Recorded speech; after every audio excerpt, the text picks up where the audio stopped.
अच्छा, जैसे कि मैंने पहले कहा कि ये सदा, मैं आनंदित था जब उन्होंने मुझसे कहा था कि आओ हम प्रभु के घर को चलें। मैं विश्वास करता हूँ कि ये बात एक बार दाऊद ने कही कि आओ हम प्रभु के भवन को चलें। मैं इससे अच्छा स्थान कोई नहीं जानता। क्या आप प्रभु के भवन से अच्छा? अब आज रात्रि हम यहाँ हमारे कुछ मित्रगण जॉर्जिया से हैं। संभवतः वे यहाँ अपनी अपनी गाड़ियों से आए हैं आज रात्रि खाने के पश्चात, और तब हम उनमें से कुछ नीचे से, मैं आशा करता हूँ कि आप लोग रुके हुए हैं और हमारे पास जो भी स्थान है वो आपके लिए खुला है। और तब बुधवार रात्रि को हम उस अध्ययन को जारी रखेंगे और तब प्रभु ने चाहा फिर से अगले रविवार को, और तब चटुकुआ में 6वीं से आरंभ है। इसलिए सब जिन्होंने अपनी छुट्टियों की योजना बना ली है, हम एक बड़े महान समय की आशा कर रहे हैं चटाकुआ में, यही जहां हमारा एक शानदार समय हमेशा होता है। बहुत बड़ी भीड़ नहीं, कभी कभी हम भागते हैं। ये लगभग इसे थामे रहेगा। मैं समझता हूँ हम इसमें 10,000 आसानी से समा सकते हैं, परंतु अधिकतर पिछले वर्ष मैं सोचता हूँ हमारे पास लगभग 7,000 थे, कुछ इतने ही। खचाखच भरा हुआ था, परंतु खड़े होने के लिए बहुत स्थान था और बैठने के सारे स्थान समाप्त हो चुके थे, और इसलिए हम इसकी प्रतीक्षा कर रहे हैं। और हम यहाँ बहुत सारे सेवक भाइयों को देखकर प्रसन्न हैं। मुझे यहाँ उनका नाम याद नहीं आ रहा है। मिशनरी भाई ह्यूम्स और बहन ह्यूम्स, क्या आप यहाँ बैठी हैं? और छोटे बच्चे, उन्हें यहाँ पाकर हमें प्रसन्नता है। एक मिशनरी, दूसरे वाले भाई पैट, भाई डॉल्टन, और वो बहुत सारे भाई बीलर, और थोड़ी देर पहले भाई कॉलिंस को देखा था। और एक प्रकार से सबका नाम लेना कठिन होगा, परंतु आज रात्रि हम आपको प्रभु के भवन में पाकर आनंदित हैं। ये मूल्यवान भाई नेविल यहाँ मेरे पीछे मेरे साथ प्रार्थना के लिए बैठे हैं जबकि हम वचन सिखाने जा रहे हैं। चार्ली, तुम्हें और बहन नैली को यहाँ आज रात्रि देखकर प्रसन्नता है। बच्चे भी ये, और बाइबल की शिक्षा अक्सर। हाँ भाई बेल्च, मैं बस आपको ढूंढ रहा था। मैं अब आपको वहाँ पीछे बैठे हुए देख रहा हूँ। बाइबल की शिक्षा देना अधिकांश थोड़ा जोखिम भरा होता है। हम ये कहते हैं थोड़ा जानना एक प्रकार से खतरे में चलना होता है, परंतु हम अनुभव करते हैं जो कि हो सकता है, जो कि इस समय इस बिंदु पर कि कलीसिया को, जो मैं सोचता हूँ एक प्रकार से ऐसे स्थान पर लाना कि स्थिति की पूरी समझ हो कि हम मसीह यीशु में क्या हैं। और कभी कभी मैं सोचता हूँ कि प्रचार बहुत अच्छी चीज है, परंतु भाई बिलर कभी कभी शिक्षा उससे आगे बढ़ जाती है। ये अनुकूल, विशेषकर कलीसिया के लिए। अब प्रचार अधिकांश पापी को पकड़ता है, वचन के द्वारा उसको दोषी ठहराता है, परंतु शिक्षा विशेष मनुष्य को कि वो क्या है सही स्थिति में रखता है। और हम कभी भी सही विश्वास नहीं कर सकने के योग्य होते हैं जब तक हमें न मालूम हो कि हमारा सही स्थान क्या है। अब यदि संयुक्त राज्य जो स्पष्ट राष्ट्र है, मुझे इस राष्ट्र का राजदूत बनाकर रूस को भेज दें रूस के लिए, तब यदि वे मुझे वैधानिक रूप में रूस भेजते हैं तो संयुक्त राज्य की सारी शक्ति मेरे समर्थन में है। मेरे शब्द संयुक्त राज्य के जैसे होंगे यदि मुझे एक राजदूत के समान मान्यता दी गई है। और तब यदि परमेश्वर ने हमें अपना राजदूत होने के लिए भेजा है, सारी सामर्थ जो स्वर्ग में है, वो सब जो परमेश्वर है, उसके सारे स्वर्गदूत, सारी उसकी सामर्थ हमारे वचनों के पक्ष में है। यदि हम सही प्रकार से अभिषिक्त लोगों के पास संदेशवाहक भेजे गए हैं, परमेश्वर वचन को आदर देगा ही, क्योंकि उसने दृढ़ता पूर्वक लिखा है कि तुम जो कुछ भी पृथ्वी पर बांधोगे वो मैं स्वर्ग में बांधूंगा, जो कुछ भी तुम पृथ्वी पर खोलोगे वो मैं स्वर्ग में खोलूंगा, और तुम्हें राज्य की कुंजियां दूंगा। ओ, ये कितनी महान प्रतिज्ञा है जो उसने कलीसिया को दी है। और मैं उस दिन के बाद से, यदि आप में से बहुत सारे, मैं समझता हूँ, यहाँ इस प्रातः सुन रहे हैं, जैसा कि मैंने अपनी नम्र सेवकाई में यत्न किया है, साधारण रीति से बताया है, वो दर्शन जो मैंने स्वर्ग का देखा, मैं किसी भी रीति से कभी भी उसमें किसी भी बात का संदेह नहीं करूंगा जो कभी भी मुझे किसी ने बताई कि उन्हें परमेश्वर ने बताया है। यदि मैं इसे पवित्र वचन में भी ना देखूं तो भी मैं इसका विश्वास करूंगा। मैं अब भी विश्वास करना चाहूंगा उस भाई के वचन का। मैं केवल बाइबल के साथ बना रह सकता हूं, परंतु अब भी मैं विश्वास करूंगा कि संभव है कि भाई किसी प्रकार से गलत समझ गया होगा, वो थोड़ा सा गड़बड़ा गया होगा, और फिर भी मैं विश्वास करूंगा कि वो मेरा भाई है। और यदि मेरे हृदय में कुछ उत्तेजना है और मैं आशा करता हूं कि आने वाले वर्षों में ये नहीं छूटेगी, इसे मैं कभी नहीं भूलूंगा। पिछले रविवार प्रातः क्या हुआ था, जैसा कि एक सप्ताह इसने मुझसे कुछ किया, इसने मेरे जीवन को क्रांतिकारी कर दिया। मैं डरता नहीं, मुझे मृत्यु का तनिक भी भय नहीं, मृत्यु में बिल्कुल भी भय नहीं है, और ये आपके लिए नहीं है। यदि आप समझ गए हैं तो अब संभव है, यदि इसे जानने के लिए आपके पास अनुभव होना ही चाहिए, क्योंकि इसे समझाने की कोई विधि नहीं है। अब शब्द नहीं ढूंढ सकते, क्योंकि ये अंग्रेजी शब्दकोश में नहीं है या किसी और शब्दकोश में, क्योंकि ये एक अनंतता है। कोई बीता कल नहीं, कोई आने वाला कल नहीं, ये सारा वर्तमान काल है और इसमें नहीं है मुझे अच्छा अनुभव होता है और अब से 1 घंटे के बाद मैं अच्छा अनुभव नहीं करता हूँ और अगले घंटे में फिर अच्छा अनुभव करता हूँ। सारे समय ये वर्तमान काल है, समझे, कभी नहीं रुकता। केवल वो शानदार शांति और कुछ, और वहाँ पाप नहीं हो सकता, वहाँ द्वेष नहीं हो सकता, वहाँ बीमारी नहीं हो सकती, वहाँ उस स्वर्गीय किनारे पर कुछ नहीं पहुँच सकता। और यदि मुझे ये कहने का सौभाग्य है, जो कि हो सकता है मेरे पास नहीं है, यदि मेरे पास नहीं है, मैं प्रार्थना करता हूँ कि परमेश्वर मुझे क्षमा करे। परंतु यदि ये मेरे पास है और ये परमेश्वर ने मुझे कुछ दिखाने के लिए उठा लिया, मैं पहले स्वर्गों का उल्लेख करूंगा। तब मैं बाइबल में विश्वास करता हूँ कि पौलुस नाम का मैं विश्वास करता हूँ, जो कि तीसरे स्वर्ग में उठाया गया। और अब यदि ये पहला स्वर्ग महिमामय था, तो फिर वो तीसरा स्वर्ग, उसमें क्या होगा? कोई आश्चर्य नहीं कि वो 14 वर्षों तक नहीं बोल सका। उसने कहा वो नहीं जान पाया कि वो शरीर में था या शरीर से बाहर था। उस महान चेले के साथ कार्यस्थल मिलाने के लिए नहीं, या स्वयं को कुछ बनाने का यत्न करने के लिए जैसा कि वो था, परंतु मैं उसके साथ कह सकता हूँ, मैं नहीं जानता कि इस शरीर में या इस शरीर से बाहर। केवल एक बात, ये उतना ही वास्तविक था जैसा कि मैं आपको देख रहा हूँ, और इस विषय में मैं सदा अचरज में था। यदि मैं मर गया तो मैं एक छोटा बादल तैरता हुआ देखूंगा, एक आत्मा, और कहता वो भाई बहन जा रहे हैं, वे चार्ली और नेली हैं, वहाँ भाई और बहन स्पेंसर जा रहे हैं। ये मेरे लिए सदा रहस्यमय था। यदि मेरी आंखें कब्र में हैं और क्षतिग्रस्त और सड़ रही हैं, यदि मेरे कान यहाँ पर नहीं हैं और कुछ और सुन सकूं, और यदि मेरा लहू सारा वापस जा चुका है और उन्होंने उसे सुगंधित कर दिया है, और ये पानी में या जमीन में है, और मेरी मस्तिष्क की क्षमताएं, मेरे मस्तिष्क की सारी कोशिकाएं मर गई हैं, तब मैं सिवाय इधर उधर तैरती हुई आत्मा को छोड़ और क्या होऊंगा? और इसने मुझे उबाऊ कर दिया।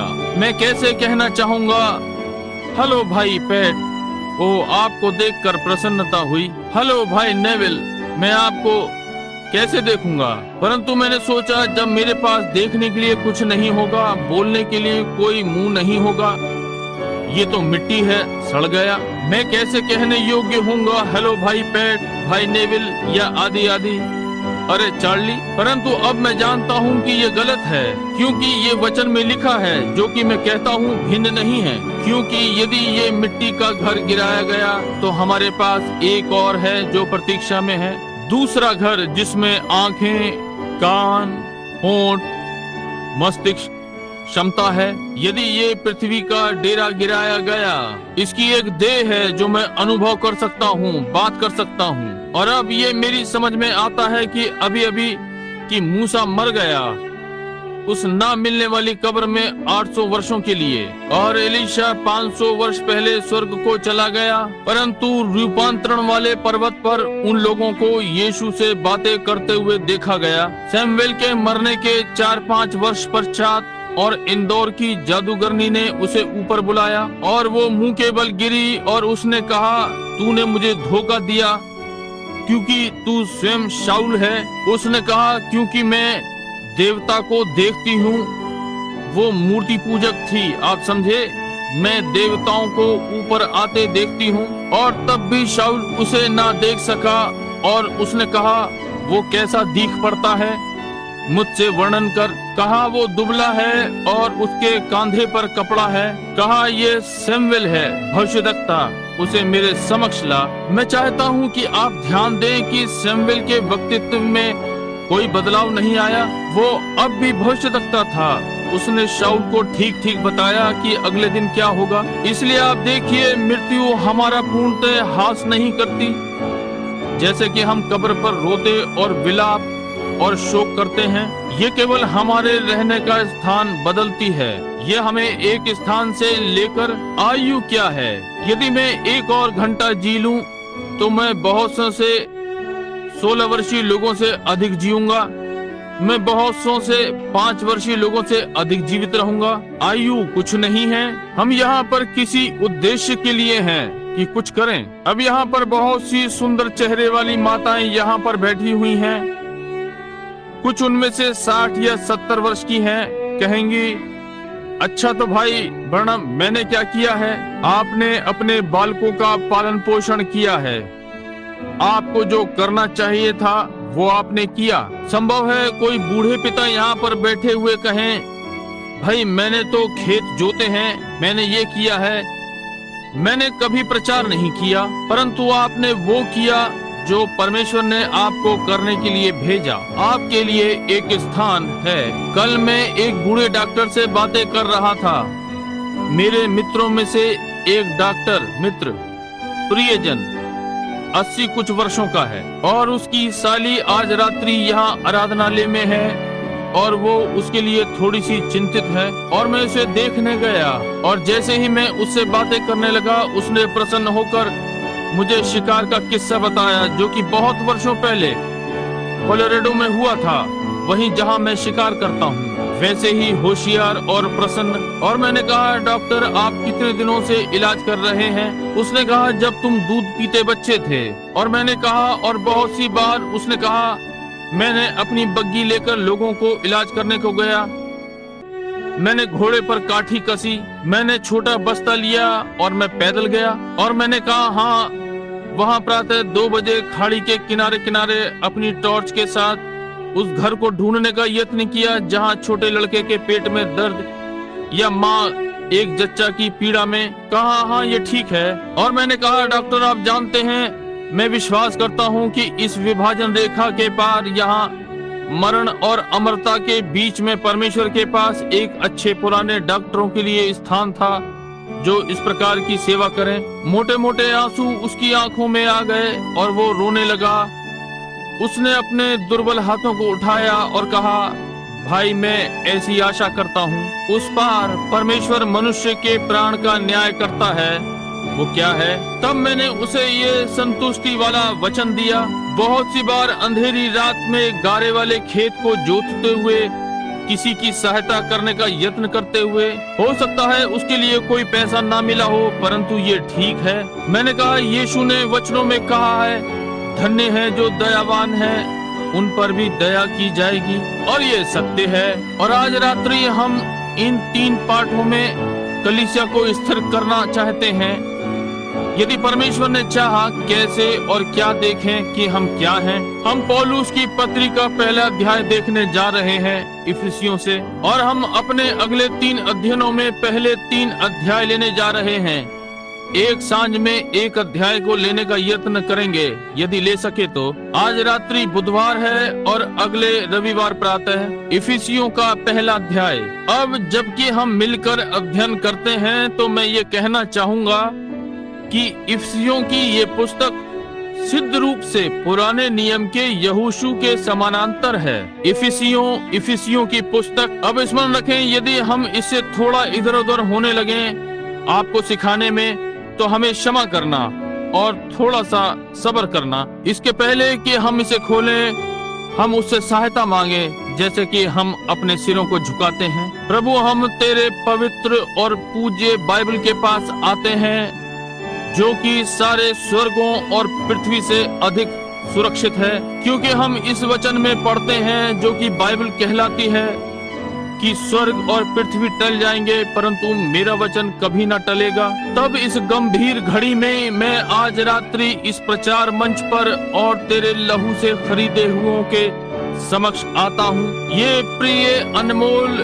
मरणहार जो आज रात्रि यहाँ पर बैठे हुए हैं, प्रत्येक छोटी आशा को थामे हुए हैं जो कि वे कर सकते हैं कि उस ज्योति को पकड़े रहें जो आने को है। होने पाए कि ये आज रात्रि इतनी पर्याप्त हो कि प्रत्येक विश्वासी अपनी स्थिति को देख सके। प्रत्येक जो अभी तक इस महान संगति में नहीं आ पाया है, राज्य की ओर यत्न करेगा प्रभु, और द्वार को तब तक खटखटाएगा जब तक द्वारपाल द्वार ना खोल दे। प्रभु इसे प्रदान करें। हम इसमें पढ़ रहे हैं जहाँ की इस बाइबल में कोई व्यक्तिगत अनुवाद नहीं है। परमेश्वर ना हो कि मैं आपका दास कि उनके अपने अनुवाद को वचन में मिलाने का यत्न करूं। हम इसे पढ़ें और इसका विश्वास करें जिस प्रकार की ये लिखा है, और विशेषकर हम झुंड के चरवाहे, हम पास्टर लोग जो कि किसी दिन उस महिमामय देश में एकत्र होंगे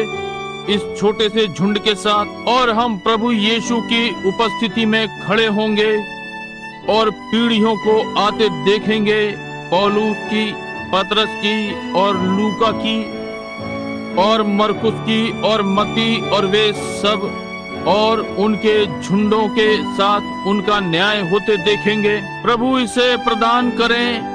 मैं आपके चरणों में लाखों परितोषक रख सकता हूँ, जबकि मैं नम्रता के साथ ऊपर चढ़ूंगा और अपने हाथों को आपके अनमोल चरणों पर रखूंगा और कहते हुए, प्रभु ये तेरे हैं। ओ परमेश्वर, हमें अपने आत्मा से फिर से भर दे और तेरे प्रेम से और तेरी धार्मिकता से, और होने पाए कि जैसा कवि ने अपने गीत में कई वर्षों पहले ये प्रकट किया, प्रिय मरने वाले मेमने, तेरा अनमोल लहू कभी अपनी सामर्थ्य ना खोएगा जब तक परमेश्वर की बची हुई कलीसिया पाप से ना बच जाए। और सदा से विश्वास के द्वारा मैंने तेरे घाव से निकलती हुई धारा देखी है। छुड़ाने वाला प्रेम मेरा विषय रहा है और जब तक ना मरूंगा यही रहेगा। तब उस एक महानतम मीठे गाने में वो आगे कहता है, मैं तेरी बचाने वाली सामर्थ को गाऊंगा।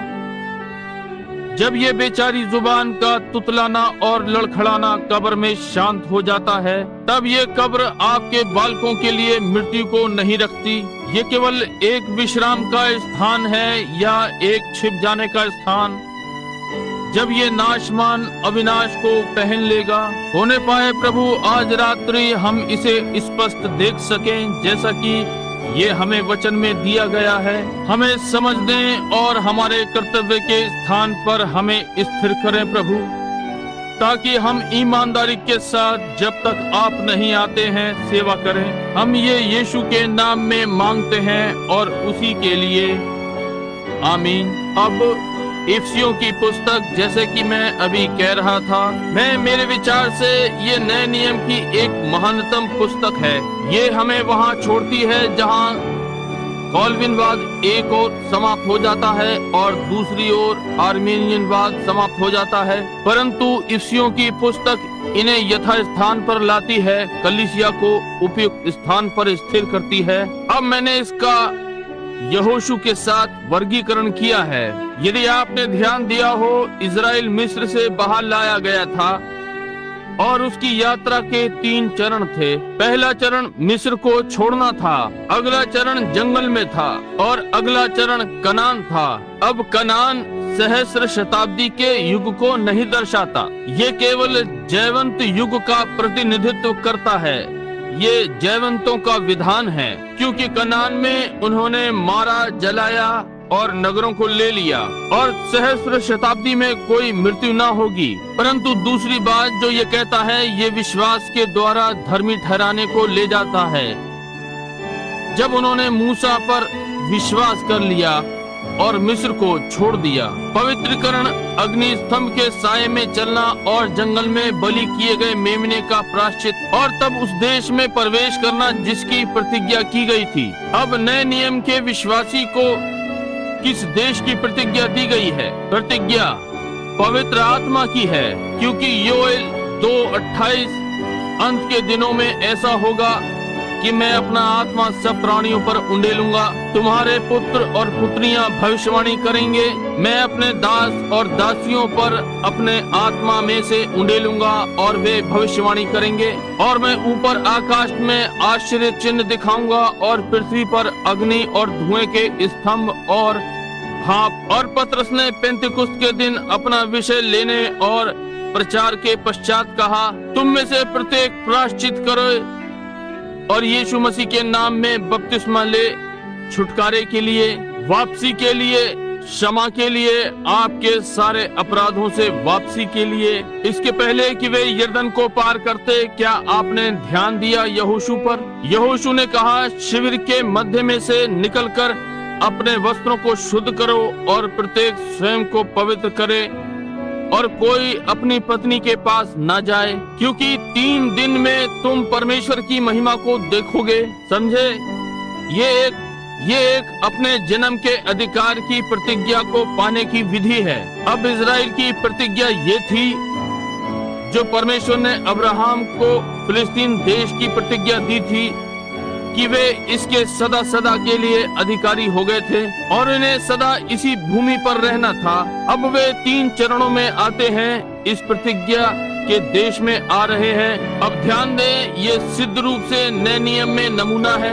अब ये, जैसा कि मैंने कहा, आप में से कुछ के विचारों से असहमति है। आप में से कुछ मूल्यवान नाज़रीन लोग, चर्च ऑफ गॉड और आदि आदि के, ये आपको चोट ना पहुंचाए, परंतु इसे ध्यान पूर्वक देखें और इसके प्रतीकों को ध्यान से देखें। ध्यान दें और देखें, यदि हर बिंदु सिद्ध नहीं है तो यात्रा के 3 चरण थे और इस यात्रा के भी 3 चरण हैं, क्योंकि हम विश्वास के द्वारा धर्मी ठहरे हैं। प्रभु यीशु मसीह पर विश्वास करने से मिस्र देश को छोड़ते हुए बाहर आए और उसके लहू के बलिदान के द्वारा पवित्र किए गए और अपने पापों से धुल गए और तीर्थयात्री और परदेसी हो गए, दावा करते हुए कि एक देश को ढूंढ रहे हैं, एक नगर को जो आ रहा है या एक प्रतिज्ञा। ऐसे ही इजराइल जंगल में परदेसी रहा, विश्राम का कोई स्थान नहीं, रात्रि रात्रि के बाद यात्रा में चलते रहे अग्नि स्तंभ का अनुकरण करते हुए, परंतु अंततः प्रतिज्ञा के देश पर आ गए जहां वे बस गए। यही जहां पर विश्वासी आता है, वो पहले इस पहचान पर आता है कि वो एक पापी है, तब वो पानी के द्वारा अलग किया जाता है, जल के धुलने के द्वारा, लहू के द्वारा और या जल के धोने के द्वारा, बल्कि वचन के द्वारा प्रभु यीशु मसीह पर विश्वास कर रहा है। तो विश्वास के द्वारा धर्मी ठहरा, वो भागी हो गया और परमेश्वर के साथ शांति से मसीह के द्वारा यीशु मसीह के नाम में बपतिस्मा लिया और यात्रा में जाने दिया। आप समझे? यात्रा में तब वो परदेसी और एक तीर्थ यात्री हो जाता है। वो अपनी यात्रा में है, किस लिए? एक प्रतिज्ञा जो परमेश्वर ने की।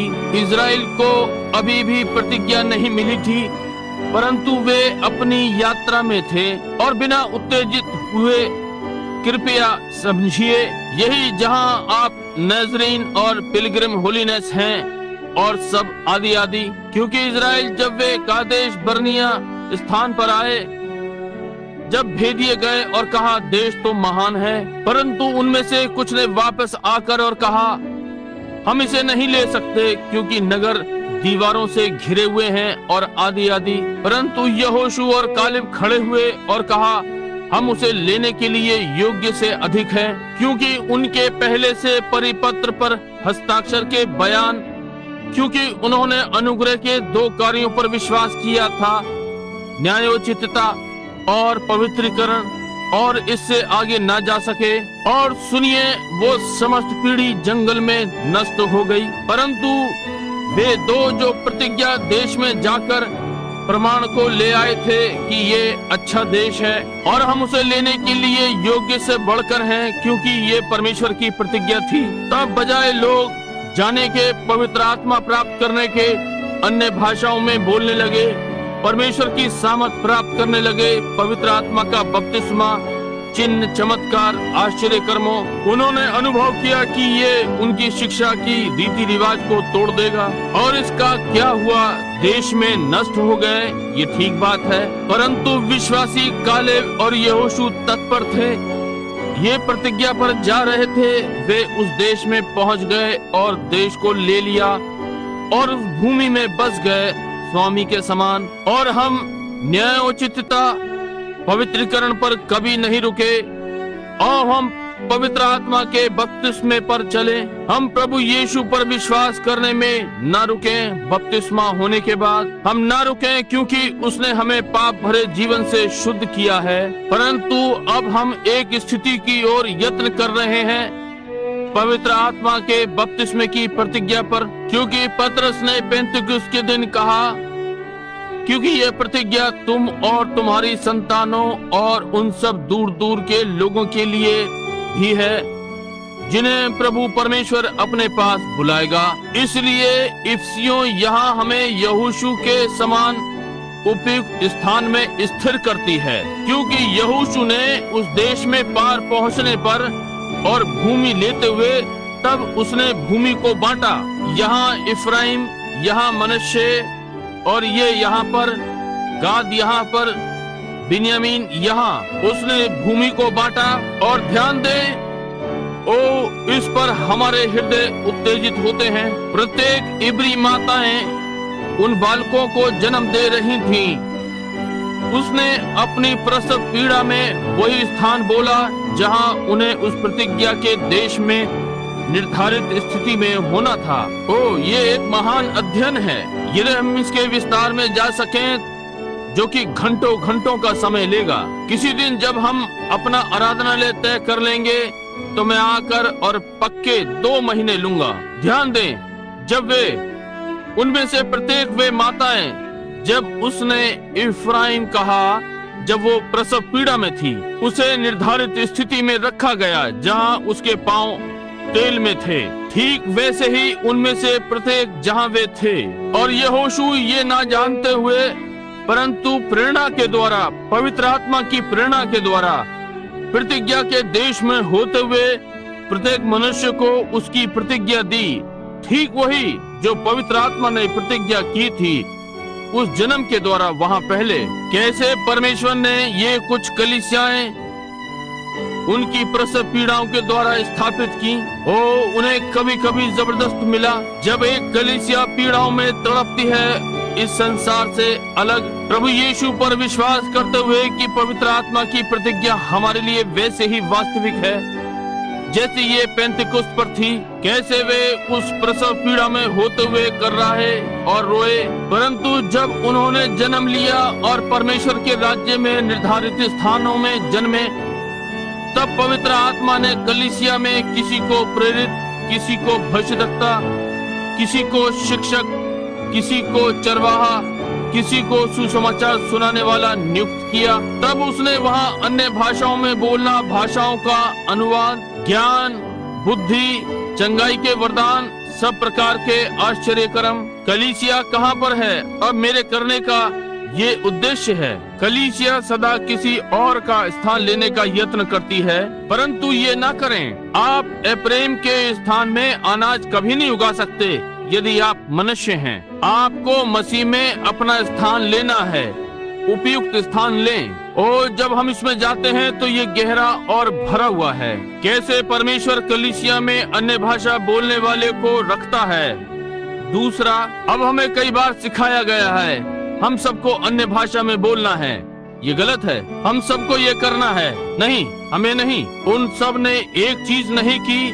प्रत्येक को भूमि दी गई थी और प्रेरणा के द्वारा बांटी गई थी। और प्रत्येक, मैं पवित्र वचन को लेकर आपको सही सही दिखा सकता हूँ। कि वो उन्हें उस स्थान पर रखता है जहां उन्हें होना था, उपयुक्त स्थान में। कैसे वो 2.5 गोत्र नदी के इस पार रुक गए, कैसे उनकी माताएं उनके जन्म पर चिल्लाईं, कैसे वो प्रत्येक स्थान होना था। और अब आपके अंदर आने के पश्चात इसका अर्थ ये नहीं है कि आप बाहर होकर युद्ध से स्वतंत्र हो गए। आपको अब भी प्रत्येक इंच के लिए लड़ना है जिस पर आप खड़े हैं। इसलिए देखिए, कनान महान स्वर्ग को नहीं दर्शाता, क्योंकि यहाँ युद्ध और परेशानियां और घात और संग्राम और आदि आदि हैं, परंतु इसने ये दर्शाया कि ये एक सिद्ध चाल होनी चाहिए।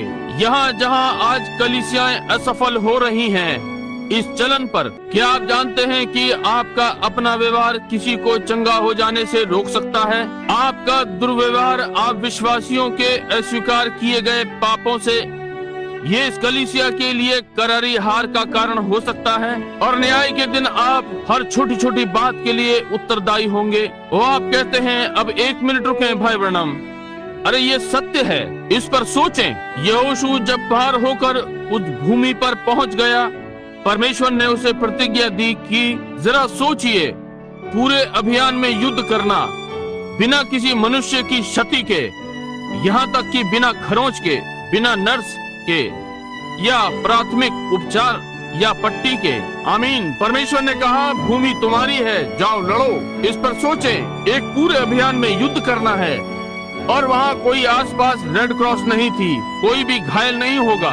और उन्होंने अमोरियों को घात किया और हित्तियों को, परंतु जब तक पाप भीतर नहीं आया एक भी घायल नहीं हुआ उस शिविर में। और जब अक्कन ने वो बाबुल का वस्त्र लिया और वो सोने की पच्चर और अपने शिविर के नीचे छिपा ली, तब अगले दिन उन्होंने 16 व्यक्ति गंवा दिए। यहोशू ने कहा, रुको रुको, 1 मिनट रुको, कहीं कुछ गड़बड़ है, यहाँ कुछ गड़बड़ है। हम 7 दिनों का उपवास रखने जा रहे हैं। परमेश्वर ने हमसे प्रतिज्ञा की है, हमें कोई हानि नहीं पहुंचा सकता, हमारे शत्रु हमारे पैरों में गिरेंगे। और यहाँ कुछ गड़बड़ है, कुछ गलत हुआ है कहीं पर, क्योंकि हमारे 16 आदमी मृत पड़े हैं। वे इजरायली भाई हैं और वे मरे पड़े हैं। ये क्यों मर गए निर्दोष मनुष्य? क्योंकि एक व्यक्ति पंक्ति से बाहर है। आप देखिए कारण कि इसे सीखने की आवश्यकता है। कलीसिया पंक्ति में है, परमेश्वर के वचन के साथ, परमेश्वर के साथ और आपस में एक दूसरे के साथ पंक्तिबद्ध है, सीधे सीधे ऊपर चल रहे हैं संतुलन के साथ। सब मनुष्य के सामने परमेश्वर का भय मान रहे हैं, क्योंकि एक व्यक्ति ने वस्त्र चुराया है और ऐसा कुछ किया है जो नहीं करना चाहिए और 16 पुरुषों का जीवन ले लिया। मैं सोचता हूँ ये 16, वे हो सकता है अधिक हों। मैं विश्वास करता हूँ कि वे 16 पुरुष थे जो मरे। यहोशू ने बुलाकर कहा, कहीं गड़बड़ ही है, परमेश्वर ने प्रतिज्ञा की है और कोई गड़बड़ी है। जब हम रोगी को अपने सामने लाते हैं और वे चंगा होने में असफल होते हैं, तो हमें आवश्यकता है गंभीरता से उपवास करें, सभा बुलाएं, कहीं पर कुछ गड़बड़ी है। परमेश्वर ने प्रतिज्ञा की है, परमेश्वर को उस प्रतिज्ञा के साथ बने रहना है और वो इसे करेगा।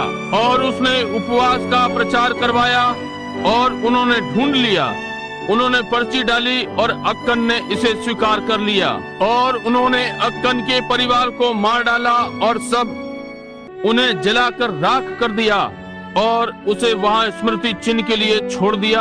और यहोशू युद्धों में होकर आगे बढ़ता गया और हर चीज को बिना किसी खरोंच या एक घाव के लेता चला गया। आप भी उसी स्थिति में हैं। एक दिन उसे थोड़े समय की आवश्यकता थी, थोड़ा समय, कुछ अधिक समय। सूर्य अस्त हो रहा था। पुरुष रात्रि के समय में अच्छा युद्ध नहीं कर सकते।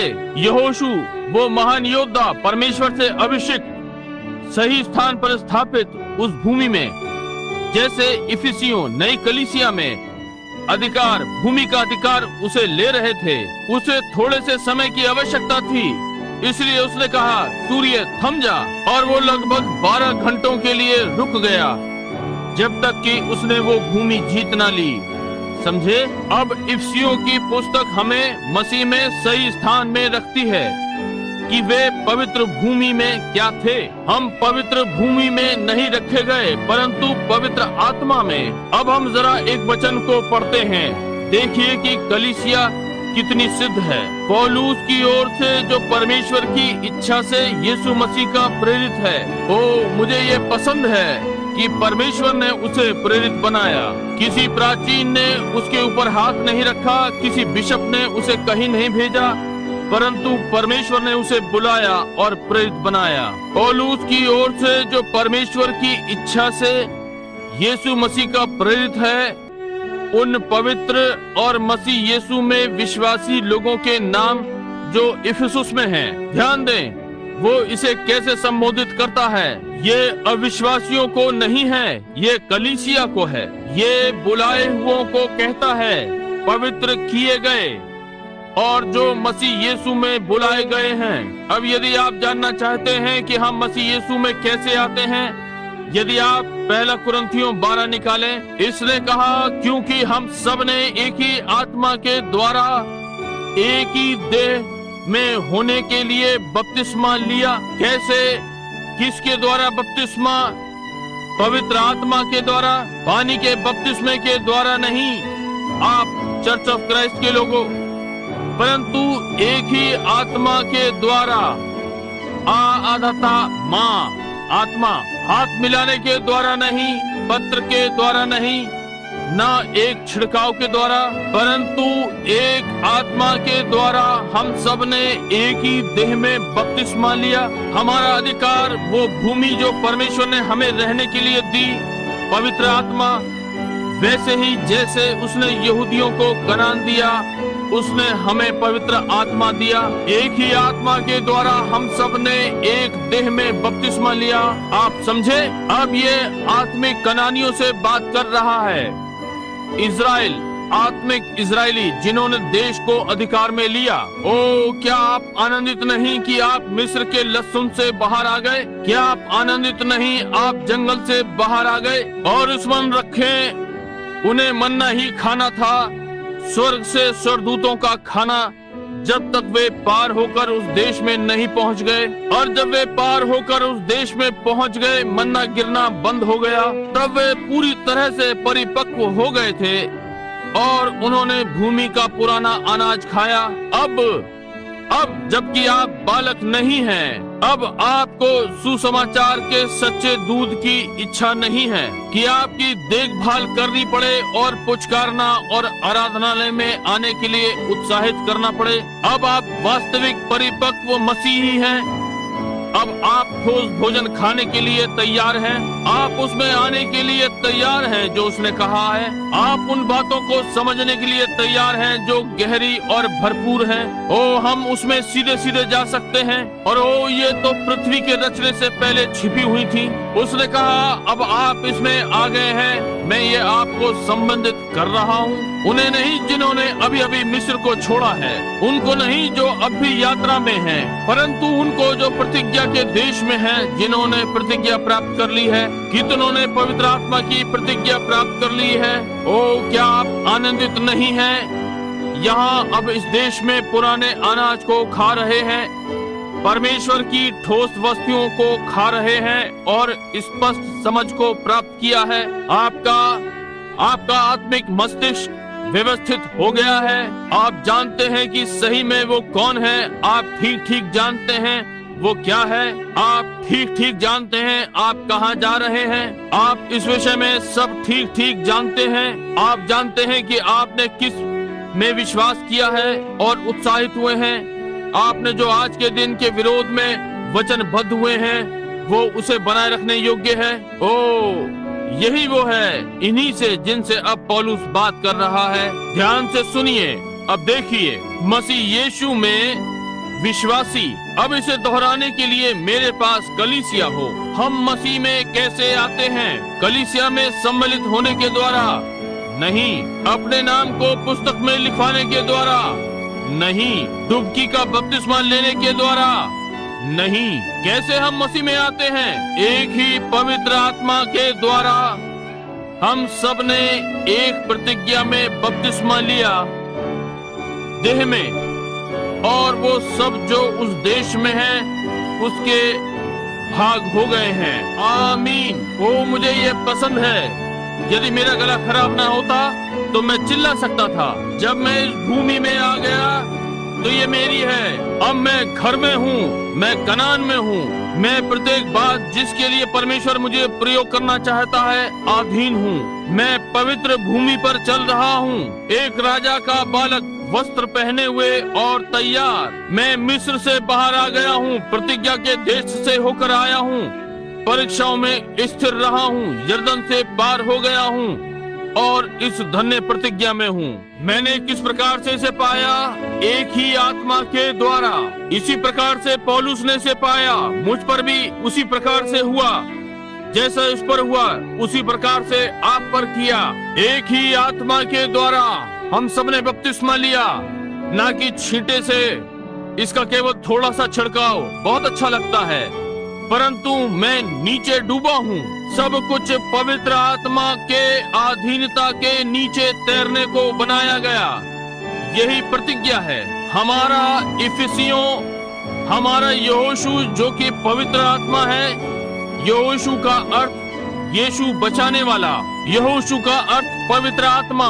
इसका आत्मिकता में प्रतिनिधित्व करता है, जैसा कि वो स्वाभाविक में था कि वो हमारा महान योद्धा है, वो हमारा महान मार्गदर्शक है। जैसे परमेश्वर यहोशू के साथ था, ऐसे ही परमेश्वर है, पवित्र आत्मा में हमें चला रहा है। और जब पाप शिविर में आता है तो पवित्र आत्मा रुकने की मांग करता है। यहाँ इस कलीसिया में क्या गड़बड़ी है? कुछ गलत है। ओ क्या आप नहीं देख सकते कि हम में कैसे बहुत सारे कीश के पुत्र हैं? अब बहुत सारे शाऊल धर्म विद्यालयों से आ रहे हैं और सेमिनरियों से, और बाहर जाकर विकृत बातों को सिखा रहे हैं, जैसे कि बाइबल ने कहा वे करेंगे। प्रतीत होता है विश्वास नहीं है, अपने आप को आपसे अलग कर रहे हैं, आपके साथ कोई संगति नहीं है, और आदि आदि भक्ति का भेष भरते हैं और उसकी सामर्थ को नकारते हैं। ऐसों से अलग रहना। वे नहीं जानते कि वे कहां से आए हैं, वे कारण नहीं बता सकते। मैं ये भाई बूथ क्लिबॉन्ड की ओर से कह रहा हूँ, मेरा एक मित्र है। यदि कोई ऐसी चीज है जो अनाधिकृत है, अभक्ति से जन्मी हुई, संसार की कोई भी चीज, वो खच्चर है। खच्चर सारी चीजों से नीचे है। वो नहीं जानता कि वो कौन है। वो स्वयं को उत्पन्न नहीं कर सकता, और एक खच्चर दूसरे खच्चर को जन्म नहीं दे सकता और खच्चर हो जाए। वो समाप्त हो गया। वो नहीं जानता कि उसका पिता कहाँ से आया, ना ही अपनी माँ को जानता है, क्योंकि वो एक छोटा गधा है और एक घोड़ी। परमेश्वर ने ये नहीं किया। ऐसों को आप परमेश्वर के जिम्मे न डालें। परमेश्वर ने ये कभी नहीं किया। परमेश्वर ने कहा हर चीज अपनी जाति को उत्पन्न करेगी। जी हाँ श्रीमान, परंतु खच्चर एक खच्चर है। उसका पिता गधा था, उसकी माँ घोड़ी, इसलिए वो नहीं जानता कि वो कहाँ से है। वो एक घोड़ा खच्चर बनने का यत्न कर रहा है, यानी एक खच्चर, या वो एक घोड़ा है गधा बनने का यत्न कर रहा है, एक गधा घोड़ा बनने का यत्न कर रहा है। वो नहीं जानता कि वो कहाँ से है। और संसार में वो बहुत मजबूत चीज है, आप उस पर जरा भी विश्वास नहीं कर सकते। और इसी प्रकार से कलीसिया में बहुत से लोग हैं और वे नहीं जानते कि उनका पिता कौन है, वे नहीं जानते कि उनकी माँ कौन है। वे केवल एक बात जानते हैं, या तो वे प्रेस्बिटेरियन, मेथोडिस्ट, बैप्टिस्ट या पेंटिकॉस्टल या कुछ हैं। वे नहीं जानते कि वे कहाँ से आए हैं। और एक बूढ़ा गधा, आप उस पर जितना चाहें उतना चिल्लाएं और वो वहाँ खड़ा हुआ अपने कानों को चिपकाए और देखता है। आप उन्हें सारी रात प्रचार कर सकते हैं, और वे जब जाते हैं तो जरा भी और अधिक नहीं जानते, उतना ही जानते हैं जितना अंदर आते समय जानते थे। अब ये ठीक बात है, मेरा अर्थ असभ्य होने से नहीं, परंतु मैं आपको सत्य बताना चाहता हूँ। परंतु वो एक चीज जो वो कर सकते हैं कि वे अच्छे कार्य करता हैं। वे बस काम करते हैं। ये मुझे उन आर्मेनियन झुंड के विचार में ले जाता है। वे सदा कार्य करने का यत्न इस प्रकार से करते हैं कि उनका मार्ग स्वर्ग की ओर हो। ये ठीक बात है। एक खच्चर, महिला सहायक समिति और मुर्गी दावत, ताकि प्रचारक को भुगतान करें और हमें ये नृत्य करना है और ये सामाजिक, ये केवल काम,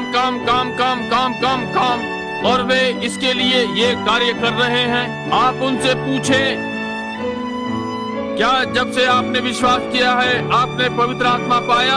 वे अपने कान बंद कर लेते हैं और नहीं जानते कि वे कहां से हैं, कहां जा रहे हैं। आपका क्या अर्थ है? ये कहां हुआ? आपका क्या अर्थ है? वो पवित्र आत्मा, मैंने इसके विषय में कभी कुछ नहीं सुना। वो आप किसी प्रकार के कट्टरपंथी हैं। देखिए, वे नहीं जानते कि पिता कौन था या माँ कौन थी, और आप हर काम जो करते हैं उसके लिए उन्हें पीटना पड़ेगा। यहाँ मारो, वहाँ मारो, यहाँ मारो, वहाँ मारो। ये ठीक बात है, एक पुराना खच्चर, परंतु मैं तुम्हें बताता हूँ, आपको ये किसी अच्छे नस्ल के घोड़े के साथ ये नहीं करना पड़ेगा। बस उसको एक बार चाबुक मारे और भाई वो गया। वो जानता है वो क्या कर रहा है। ओ, सही नस्ल के घोड़े की सवारी कितनी अच्छी है।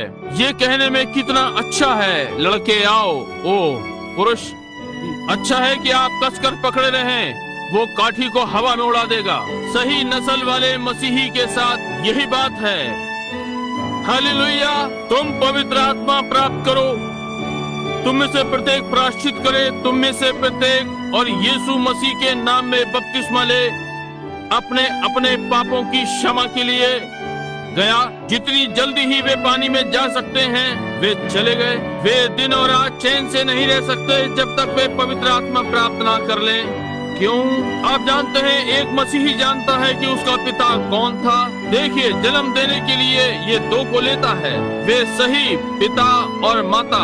खच्चर नहीं जानता कौन सा पिता था या माँ कौन थी, परंतु हम जानते हैं कि कौन पिता या माँ थे, क्योंकि हम परमेश्वर के लिखित वचन से जन्मे हैं, आत्मा द्वारा पुष्टि किए हुए। पतरस ने कहा पेंतिकुस्त के दिन, यदि आप लोग प्रायश्चित करोगे और तुम में से प्रत्येक अपने अपने पापों की क्षमा के लिए यीशु मसीह के नाम से बपतिस्मा ले, तो तुम पवित्र आत्मा का दान पाओगे। और भाई, एक वास्तविक नया जन्म पाया हुआ मसीही, ओ प्रभु, उसकी आत्मा जैसे ही वो वचन लेता है वो पवित्र आत्मा प्राप्त करता है। तब उससे कुछ पूछिए, वो जानता है कि वो कहाँ खड़ा है। क्या तुम दिव्य चंगाई में विश्वास करते हो?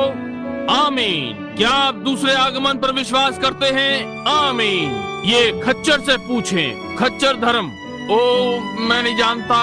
डॉक्टर जॉन ने एक बार कहा था, ओ ये शाऊल के पीछे जाते हैं, समझे? ओ वे नहीं जानते। अच्छा, मैं आपको बताता हूँ कि मेरी कलीसिया इस विषय में निश्चित नहीं है। ओ भाई, परंतु फिर से जन्म पाया हुआ एक पुरुष और महिला प्रभु यीशु के आने में निश्चित हैं। वे ऐसे ही निश्चित हैं जैसे उन्होंने पवित्र आत्मा पाया कि पवित्र आत्मा देने के लिए है। अब यीशु ने कहा कुएं पर वो स्त्री, हम इस पहाड़ पर भजन करते हैं और यहूदी यरूशलेम में। उसने कहा, स्त्री मेरे वचन सुन, समय आता है और अब है कि पिता उन्हें ढूंढता है जो उसकी आराधना आत्मा और सच्चाई से करेंगे। वचन सत्य है और प्रत्येक व्यक्ति जो बाइबल पढ़ेगा और जो बाइबल कहती है उसके प्रत्येक वचन का विश्वास करेगा और उसकी आज्ञाओं का पालन करेगा, और वही पवित्र आत्मा पाएगा जो उन्होंने प्राप्त की। उसी प्रकार से जैसे उन्होंने पाया वही परिणाम वे पाते हैं, वही सामर्थ्य इन्होंने पाई जो उन्होंने पाई थी। वो जानता है कि कौन उसका पिता और माता थे। वो जानता है कि वो यीशु मसीह के लहू से धोया गया है, आत्मा के द्वारा जन्मा है, परमेश्वर के अभिषेक से भर गया। वो जानता है कि वो कहाँ खड़ा है। निश्चय ही वो कनान में है। वो जानता है कि वो कहाँ से आया है। वास्तविक मसीही के साथ ऐसा ही है। उससे पूछें, क्या जब से आपने विश्वास किया है पवित्र आत्मा पाया? आमीन। भाई, उस दिन एक बूढ़े संत के पास खड़े हुए 92 वर्षीय उस महिला के 80 वर्षीय पास्टर से बात कर रहा था। मैंने कहा, दादी माँ, एक चमक के साथ जितनी हो सकती है वो बोली, हाँ मेरे पुत्र। मैंने कहा, कितना समय हुआ कि आपने पवित्र आत्मा पाया? उसने कहा, परमेश्वर की महिमा हो, लगभग 60 वर्ष पहले मैंने इसे पाया। अब यदि वो खच्चर होती तो उसने कहा होता, अब 1 मिनट रुकिए, मेरा पुष्टिकरण और छिड़काव तब हुआ था जब मैं, अच्छा निश्चय ही उन्होंने मुझे कलीसिया में लिया था और मैंने अपना पत्र इस प्रकार से लिया था, ओ मुझ पर दया हो, वो ये भी नहीं जानते कि वे कहाँ से हैं, परंतु वो जानती है कि उसका जन्म सिद्ध अधिकार कहाँ से आता है। जब ये घटित हुआ वो वहाँ पर थी। उसने जल से जन्म लिया और आत्मा से। वो जान गई और जल के द्वारा वचन के, जल के धोने के द्वारा वचन लेता है। अब ध्यान दें कि ये कैसे संबोधित किया गया है उनको जो मसीह यीशु में हैं। पौलुस, अब स्मरण रखें, मैं लंबा समय ले रहा हूँ, परंतु मैं अध्याय को नहीं ले रहा हूँ, परंतु मैं जल्दी करूंगा। क्या आप ये पसंद करते हैं? ये हमें बताता है कि हम कहाँ पर हैं, परंतु हम इसे केवल एक रात्रि में नहीं कर सकते। हमें 1-2 महीने के लिए प्रत्येक रात्रि चाहिए कि इसका अध्ययन करते हुए निकलें, शब्द शब्द करके वापस जाकर इसे इतिहास में से लेकर आएं और इस शब्द शब्द करके निकालें, और आपको दर्शाऊंगा कि ये सत्य है। अब मैं इस पद को फिर से जल्द पढ़ूंगा। पौलुस की ओर से, जो परमेश्वर की इच्छा से यीशु मसीह का प्रेरित है, मनुष्य की इच्छा से नहीं, संतों को जो इफिसुस में हैं और समूचे बोधक मसीह यीशु में जो विश्वासी हैं। अर्थ है कि वे लोग बुलाए हुए हैं, अलग किए हुए, और अब पवित्र आत्मा का बपतिस्मा पाया है और मसीह यीशु में है। और मेरे प्यारो, ये पत्री मैं तुम्हें संबोधित कर रहा हूँ। मैं पौलुस के लिए सोचता हूँ वहाँ उनके साथ इस समय, और कैसा आनंद है। ये बूढ़ा प्रेरित, इसका वहाँ पर सिर काटा गया था। मैं उस स्थान के पास खड़ा था जहाँ उन्होंने उसका सिर काटा था, परंतु उसका सिर उस नई देह पर है और अब दोबारा कभी नहीं कट सकता। और इस घड़ी वो वहाँ उनके साथ खड़ा है, वही प्रेरित जिसने ये लिखा है और कहा, तुम जो मसीह यीशु में हो, एक ही आत्मा के द्वारा हम सब ने इस एक देह में बपतिस्मा लिया। अब ध्यान दें, हमारे पिता परमेश्वर और प्रभु यीशु मसीह की ओर से तुम्हें अनुग्रह और शांति मिलती रहे। हमारे प्रभु यीशु मसीह के परमेश्वर और पिता का धन्यवाद हो कि उसने हमें सब चार्ली, क्या तुम सुन रहे हो? हमें सब आत्मिक आशीषों से आशीषित किया है, ना कि कुछ को प्रेरित और कुछ को ये, परंतु उसने हमें सब प्रकार की आत्मिक आशीषों से आशीषित किया है। वही पवित्र आत्मा जो पेंतिकुस्त पर उतरा था, वही पवित्र आत्मा आज यहाँ पर है। वही पवित्र आत्मा जिसने मरियम को चिल्लाया और अन्य भाषा बोली और शानदार समय और आनंद किया और बातें जो उसने की, वही पवित्र आत्मा आज रात्रि यहाँ है। वही पवित्र आत्मा जिसने पौलुस को पानी के जहाज पर, जहाँ वो पानी के लट्ठे के समान दिखाई पड़ा और 14 दिन रात कोई सितारा या चांद नहीं, उसने वहाँ देखा और हर लहर पर शैतान सवार था, फिसलता हुआ दांत चमका रहा था और कहा, मैं तुझे डुबा दूंगा, तू बूढ़े लड़के, मैंने तुझे अब ले लिया है। और जब पौलुस नीचे प्रार्थना करने को गया तो वहाँ एक स्वर्गदूत खड़ा हुआ था। कहा, पौलुस तू ना डर, ये पुराना जहाज अमुक द्वीप पर टूटने जा रहा है, आगे बढ़कर अपना भोजन खा। अब ये ठीक है। यहाँ वो अपने छोटे छोटे हाथों पर जंजीरों के साथ आता है, उसके पैरों से जंजीर खिंचती आ रही है और कहा, भयभीत ना हो पुरुषों, क्योंकि परमेश्वर का स्वर्गदूत जिसका मैं दास हूँ मेरे पास आ खड़ा हुआ और कहा, पौलुस तू मत डर। वही पवित्र आत्मा आज रात्रि यहाँ पर है। परमेश्वर का वही आत्मा हमारी सेवा कर रहा है। वही आत्मिक आशीषें हमें स्वर्गीय स्थानों में आत्मिक आशीषों से आशीषित किया है। हम यहाँ पर जरा 1 मिनट के लिए रुकें। स्वर्गीय स्थानों में, अब कहीं किसी स्थान में नहीं, परंतु स्वर्गीय स्थानों में हम स्वर्गीय में एकत्र हैं। इसका अर्थ उस विश्वासी का स्थान कि यदि मुझ पर प्रार्थना हो चुकी है, तुम्हारे लिए प्रार्थना हो गई है या कलीसिया ने प्रार्थना कर दी है और हम संदेश के लिए तैयार हैं और हम संतों के समान यहाँ पर एकत्र हैं, बुलाए हुए, पवित्र आत्मा से बपतिस्मा पाए हुए, परमेश्वर की आशीषों से भरे हुए, बुलाए हुए, चुने हुए, स्वर्गीय स्थानों में अब बैठे हुए, हम अपने प्राणों में स्वर्गीय हैं। हमारी आत्माएं हमें स्वर्गीय वातावरण में ले गई हैं। ओ भाई, आप वही हैं, एक स्वर्गीय वातावरण में। आज रात्रि क्या घटित हो सकता है? आज रात्रि क्या हो सकता है यदि हम स्वर्गीय वातावरण में बैठे हुए होते? और पवित्र आत्मा प्रत्येक हृदय पर जो यहाँ फिर से बना है, मंडरा रहा है और मसीह यीशु में नई सृष्टि है। सारे पाप लहू के तले उस सिद्ध आराधना में हमारे हाथ परमेश्वर की ओर उठे हुए हैं। हमारे हृदय उठे हुए मसीह यीशु में स्वर्गीय स्थानों में बैठे हैं, स्वर्गीय स्थानों में मिलकर आराधना कर रहे हैं। क्या आप कभी एक में बैठे हैं? ओ, मैं तब तक बैठा रहूंगा कि मैं आनंद से रोना पड़ूं और कहूं परमेश्वर मुझे यहाँ कभी ना छोड़ें। केवल मसीह यीशु में स्वर्गीय स्थान हमें किससे आशीषित किया है? दिव्य चंगाई, पूर्व ज्ञान, प्रकाशन, दर्शनों, सामर्थ्यों, अन्य भाषाओं, अनुवादों, बुद्धिमानी, समझ, सारी स्वर्गीय आशीषें और ना बता सकने वाला आनंद, महिमा से भरा हुआ, प्रत्येक हृदय आत्मा से भरा हुआ एक साथ चल रहे हैं, एक साथ स्वर्गीय स्थानों में बैठे हैं। कोई भी एक बुरा विचार हमारे बीच में नहीं है, एक भी सिगरेट नहीं पी गई, कोई छोटे वस्त्र नहीं, एक भी ये नहीं वो नहीं या कुछ और, एक भी बुरा विचार नहीं, किसी में किसी के विरोध में कुछ नहीं। हर कोई प्रेम और एक रास्ता में बात कर रहा है, एक स्थान में सब एक ही विचार में है। तब यकायक स्वर्ग से तेज आंधी के समान शब्द आता है, आप उसी स्थिति में हैं, हमें सारी आत्मिक आशीषों से आशीषित किया है। तब पवित्र आत्मा किसी पर उतर सकता है और कहे, यहोवा यूं कहता है, अमुक अमुक स्थान पर जाओ और वो अमुक कार्य करो। देखिए, ये चुटकी बजाने के समान होता है, समझे? यहोवा यूं कहता है, अमुक स्थान पर वो ठाना हुआ कार्य करो। देखिए, ये उसी प्रकार होता है। हमें एक साथ सारी स्वर्गीय आशीषों से स्वर्गीय स्थानों में आशीषित किया।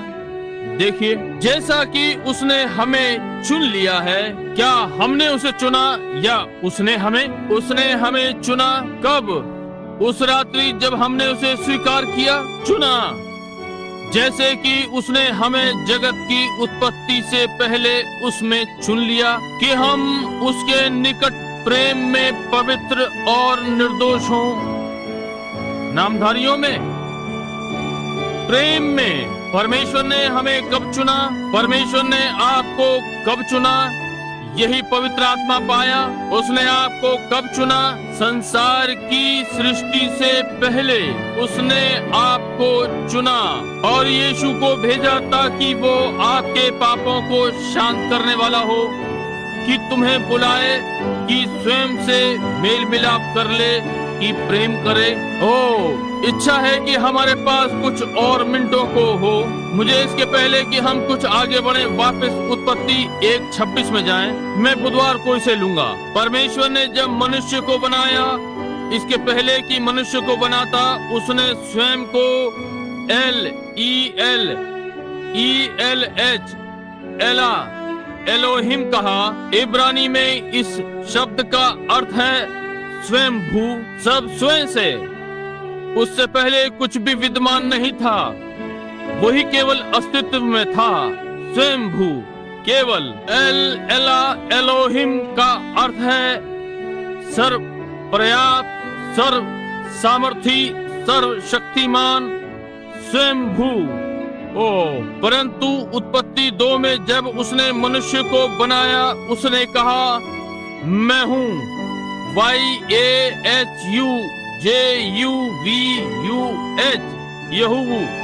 यहोवा।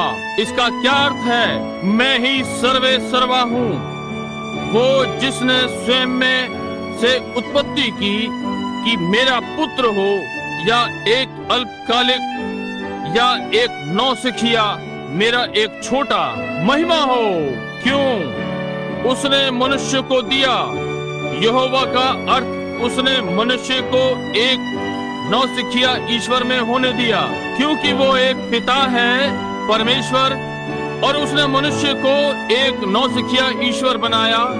इसलिए वो स्वयंभू नहीं रहा, वो अपने परिवार के साथ अस्तित्व में है।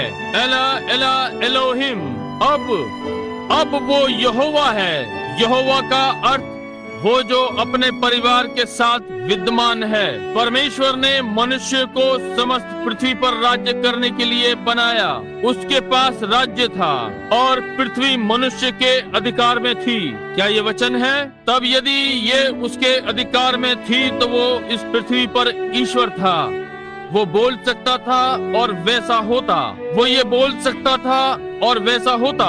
वो वही है परमेश्वर यहोवा, वो जो एक समय स्वयंभू था परंतु अब अपने परिवार के साथ अस्तित्व में है और उसके बालक उसके साथ हैं। आप वहीं पर हैं। अब इसे पढ़ें। हम इसे बुधवार रात्रि में देखेंगे जब हमारे पास अधिक समय होगा। हमारे पास अब 15 मिनट का समय और है और मैंने सोचा मैं यहाँ किसी निश्चित स्थान पर आ जाऊं, परंतु हम नहीं हो पाएंगे जहाँ पर हम प्रतिज्ञा के पवित्र आत्मा से मोहर बंद हो जाएं। ठीक है। अब हम कब परमेश्वर के दास कहलाए थे?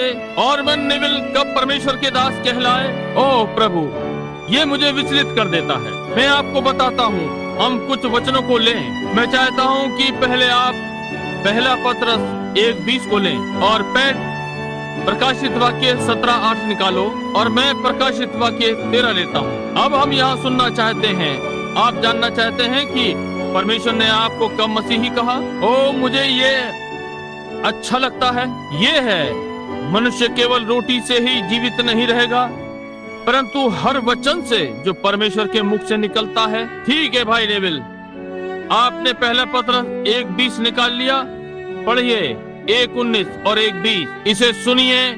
ये 1:19 और 20 है। हाँ। पर निर्दोष और निष्कलंक मेमने अर्थात मसीह के बहुमूल्य लहू के द्वारा हुआ। उसका ज्ञान तो जगत की उत्पत्ति से पहले से ही जाना गया था पर अब इस अंतिम युग में तुम्हारे लिए प्रकट हुआ।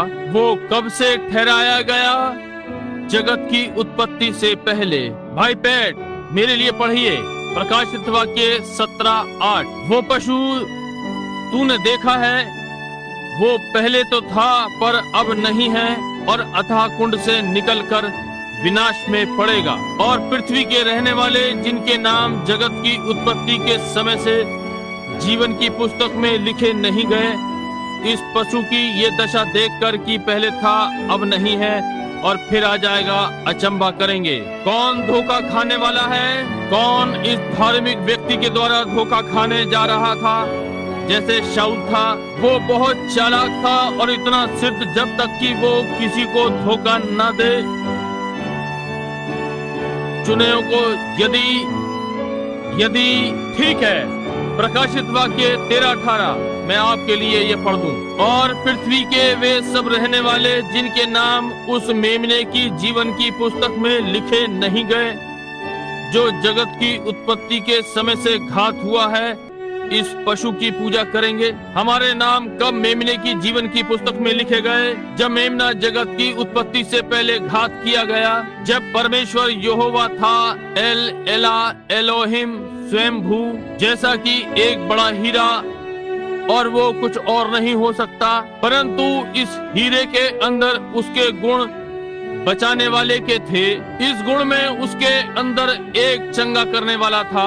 यहाँ कोई बचने वाला नहीं था और न चंगा होने वाला, परंतु उसके गुणों ने इसे उत्पन्न किया। इसलिए तब जगत की उत्पत्ति से पहले जब उसने जाना कि वो महान प्रदर्शन यहाँ उसमें कि वो एक बचाने वाला होगा, कि वो आएगा और देह बनेगा और हमारे मध्य में रहा, और वो जानता था कि उसके कोड़े खाने से हम चंगे होंगे। जगत की उत्पत्ति से पहले उसने मेमने को अपनी पुस्तक पर बलिदान किया और आपके नाम पुस्तक में जगत की उत्पत्ति से पहले लिखे। इसे सुनिए। पहले से ठहराया जाना पूर्व ज्ञान को पलटकर देखता है। मेरा अर्थ चुनाव पूर्व ज्ञान की ओर पीछे देखता है और पहले से ठहराया जाना भाग्य को देखता है। इसे न भूले कि चुन लिया जाना यहाँ पीछे देखता है, ये यहाँ पर है। मैं एक गोखरू था, मैं पाप में जन्मा, अपराध में बढ़ा, संसार में झूठ बोलता हुआ आया, पापियों के मध्य में जन्मा। पिता और माता और मेरा समस्त परिवार पापी मैं एक कटीला गोखरू था, परंतु अचानक से मैं गेहूं का दाना हो गया। ये कैसे घटित हुआ? ये क्या है? चुनाव। परमेश्वर ने पृथ्वी के रचने से पहले इस कटीले गोखरू को चुना ताकि ये गेहूं का दाना बने। अब मैं जानता हूँ कि मैं गेहूं का दाना हूँ क्योंकि मैं बचा लिया गया हूँ। मैं ये कैसे किया? पीछे देखा और देखा कि ये उसने पहले से ठहराया था। बहुत समय पहले उसने पूर्व ज्ञान से इसे देखा कि मैं उससे प्रेम करूंगा, इसलिए उसने अपने ही पुत्र के द्वारा एक अधिकार बनाया कि उसके द्वारा मैं गोखरू कांटे से गेहूं का दाना हो गया। अब मैं कहाँ पर हूँ? मैं बच गया। मैं परमेश्वर के अनुग्रह में चल रहा हूँ। पहले से ठहराया जाना क्या देखता है भाग्य को? वो मुझे कहाँ ले जाएगा और मैं कहाँ जा रहा हूँ?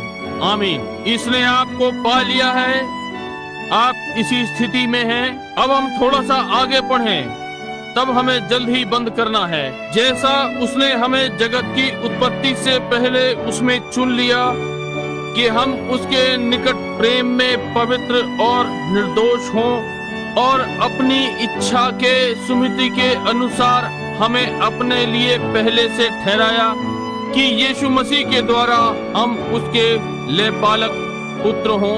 उसने क्या किया? उसने पूर्व ज्ञान के द्वारा हमें पहले से देखा, ये जानते हुए कि वो एक बचाने वाला था। स्वयंभू कोई भी स्वर्गदूत नहीं था, कुछ नहीं, केवल परमेश्वर एला एलोहिम स्वयंभू, कुछ भी नहीं, केवल वही अकेला। परंतु उसमें एक बचाने वाला था। अच्छा, तो वो क्या बचाने जा रहा था? कुछ भी नहीं खोया था। ये जानते हुए तब उसने जाना कि उसके अंदर का ये महान गुण सामने की कोई परियोजना होगी कि वो बचा सके। तब जब ये उसके पूर्व ज्ञान से हुआ, उसने देखा और उसने प्रत्येक को देखा जो इसे स्वीकार करेगा, और तब ऐसा करने के द्वारा उसने कहा, इसे बचाने के लिए केवल एक ही विधि है जो मैं ये कर सकता हूँ, स्वयं नीचे उतरूंगा और देह बनूंगा और मनुष्य के पापों को अपने पर लूंगा और उसके लिए मरूं, ताकि मैं वो हो सकूं जिसकी आराधना की जाए, क्योंकि वो परमेश्वर है आराधना का उद्देश्य। तब वो नीचे उतरा और अपने ऊपर ले लिया, और जबकि उसने ये किया कि ताकि वो आपको बचा सके जो बचना चाहते थे। क्या आप समझे मेरा क्या अर्थ है? पूर्व ज्ञान के द्वारा, और वो असीम परमेश्वर जो सारी बातें जानता है, मेमने को देखा, और उसने मेमने को पृथ्वी के रचने से पहले बलि किया, और उसने आपका नाम मेमने की जीवन की पुस्तक में लिखा। और उसने शैतान की धोखेबाजी को देखा कि वो क्या करेगा, इसलिए उसने आपके नाम को वहां रखा। और उसने कहा कि मसीह विरोधी इतना धार्मिक होगा, इतना अच्छा व्यक्ति, ऐसा समझदार पुरुष, इतना धार्मिक मनुष्य कि वो यदि संभव हो सके तो चुने हुओं को भी बहका दे, परंतु ये असंभव है क्योंकि उनके नाम जगत की उत्पत्ति से पहले अभिषिक्त हैं। उसने उन्हें चुनाव के द्वारा चुना है, और पहले से ठहराए जाने के द्वारा वे जानते हैं कि वे कहाँ जा रहे हैं। आप उसी स्थिति में हैं। अब इसका कौन संदेह कर सकता है? यही पौलुस ने कहा है, ये पौलुस का वचन है, ये पौलुस का लेख है, यही जो उसने अपनी कलीसिया में सिखाया। पृथ्वी के रचने से पहले कलीसिया यथा स्थान पर, जब परमेश्वर अपनी जच्चा की पीड़ा आपको ला रहा था जानते हुए कि आप क्या करेंगे, वो आपको अपनी देह में सही स्थान पर रखता है कि एक गृहिणी बने, एक किसान होने के लिए, प्रचारक होने के लिए, भविष्यद्वक्ता होने के लिए, ये या वो आपको सही स्थान पर रखता है। तब जब हम मिस्र के लहसुन वाले देश से आए, पवित्रीकरण से होते हुए और प्रतिज्ञा के देश में बपतिस्मा लिया, क्योंकि पवित्र आत्मा परमेश्वर की प्रतिज्ञा है। इफिसियों 4:30 ने कहा, परमेश्वर के पवित्र आत्मा को शोकित न करो, जिसमें कि तुम छुटकारे के दिन तक के लिए मोहर बंद किए गए हो। तब परमेश्वर ने कलीसिया को पहले से ठहराया। उसने कहा, और सारे लोग, लाखों लाख लोग होंगे जो कि धार्मिकता में चलेंगे और धोखा खाएंगे। केवल वे जो धोखा नहीं खाएंगे वे वो होंगे जो प्रतिज्ञा के देश में आएंगे, वे जिनके नाम पृथ्वी के रचने से पहले मेमने की जीवन की पुस्तक में लिखे गए हैं और यह प्रतिज्ञा के देश में आए हैं और इसका आनंद ले रहे हैं। बहुत से लोग डरते हैं कि आप विचित्र सा कुछ करने जा रहे हैं। बहुत से लोग डरते हैं कि पवित्र आत्मा आपसे कुछ करवाएगा कि आप लोगों के सामने लज्जित हों। बहुत से लोग डरते हैं वे चिल्लाएंगे और उनकी प्रेयसी उन्हें रोते हुए देखेगी, या माँ या उनके पड़ोसी या आपका स्वामी आपको देखेगा। बंद करने के पहले मैं आपको एक व्यक्ति के विषय में बताऊं। एक व्यक्ति का नाम दाऊद था और जब परमेश्वर का संदूक वहां फिलिस्तीन देश में था और ये पुरानी बैलगाड़ी पर उसे खींचते हुए ला रहे थे, जब दाऊद ने उस संदूक को आते देखा, उसने एक छोटा लबादा पहन रखा था। वो वहां भागा, उसने अपने पैर हवा में उछाले और चारों ओर कूदा और चिल्लाया और कूदा और नाचा और कूदा और नाचा। और वो इजराइल का राजा और उसकी पत्नी ने बाहर खिड़की से देखा और उसे बहुत ही विचित्र व्यवहार करते देखा। उसने उसका तिरस्कार किया। क्यों उसे कहना चाहिए था मूर्ख। बाहर उसे देखो, जिस प्रकार वो विचित्र कार्य कर रहा है, अपने पैरों को हवा में उछाल रहा है और इधर उधर कूद रहा है और इस प्रकार व्यवहार कर रहा है। क्यों वो पागल होगा। और उस रात्रि जब वो भीतर आया, उसने कहा इस प्रकार के शब्दों में, क्यों तूने मुझे लज्जित किया। क्यों तू राजा मेरा पति बाहर ऐसे कर रहा था, इस प्रकार व्यवहार कर रहा था। दाऊद ने कहा कल मैं इससे भी अच्छा करूंगा। जी हाँ श्रीमान। उसने कहा क्या तू नहीं जानती कि मैं प्रभु के लिए नाच रहा था। वो पार कर गया, वो प्रतिज्ञा के देश में था, वो अपनी शैली खो चुका था और संसार की गंदगी। वो ये जानकर इतना आनंदित था कि संदूक उसके अपने नगर में आ रहा था। और मैं आपको बताता हूँ, बहुत से लोग पवित्र आत्मा पाने से डरते हैं कि वे अन्य भाषा में बोल सकते हैं। वे डरते हैं कि कोई कहेगा ओ ये भाषा बोलने वालों में से एक है। वे कलीसिया में आने से डरते हैं और यीशु मसीह के नाम में बपतिस्मा लेने से, क्योंकि वे इस बात से शर्माते हैं। किसी ने कहा मुझे अपने टेपों को वापस लेना पड़ेगा क्योंकि मैंने यीशु मसीह के नाम के बपतिस्मे का प्रचार किया है। मैं उन्हें वापस लेने नहीं जा रहा हूँ, मैं और बना रहा हूँ। ये ठीक बात है, और बना रहा हूँ। ये बाइबल है।